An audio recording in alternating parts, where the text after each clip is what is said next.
Community leaders from across the Treasure Valley attending a joint Chamber of Commerce luncheon in Caldwell listened closely to ag industry professionals discuss issues of concern in the dairy, cattle, wheat, and energy sectors of Idaho agriculture. The health of agriculture is important to both urban and rural communities across Idaho. The North American Free Trade Agreement with Canada and Mexico is one issue of concern Blaine Jacobson of the Idaho Wheat Commission spoke to. There's some statistics out there that show that on average, when an agricultural producer gets allowances under a free trade agreement, their market share in that country goes up by about 10 points.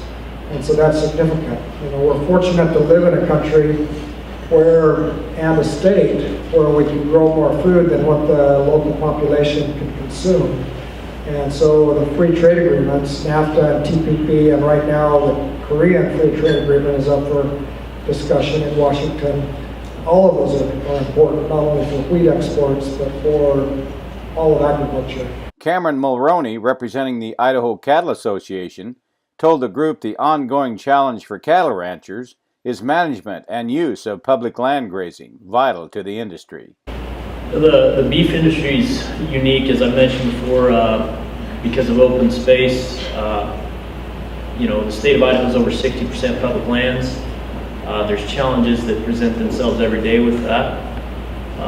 And producing cattle on that public land is part of the multiple use vision, but there's a lot of animal issues, wildlife issues that affect the beef industry. And they usually begin on public land, and we're hoping for some ease from that. Then also we have, a lot of times in our industry, we have litigation that comes down on every decision made on those public lands. Idaho Power spokesman Dennis Merrick says the utility company faces new challenges with the growth of alternative energy sources now connecting to the delivery grid. I'm working to make sure that all of our different rate classes are sharing in the equal amount of keeping our grid and keeping our infrastructure in place for everybody to enjoy.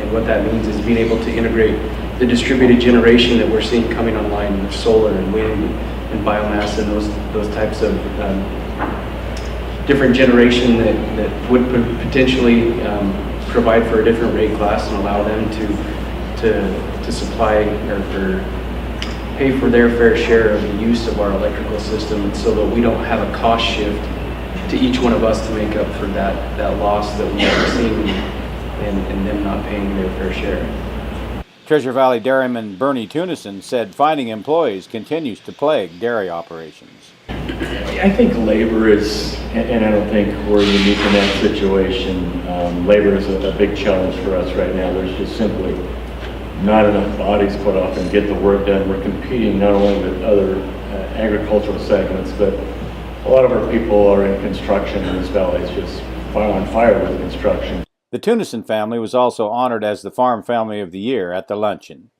For the Voice of Idaho Agriculture, I'm Steve Ritter.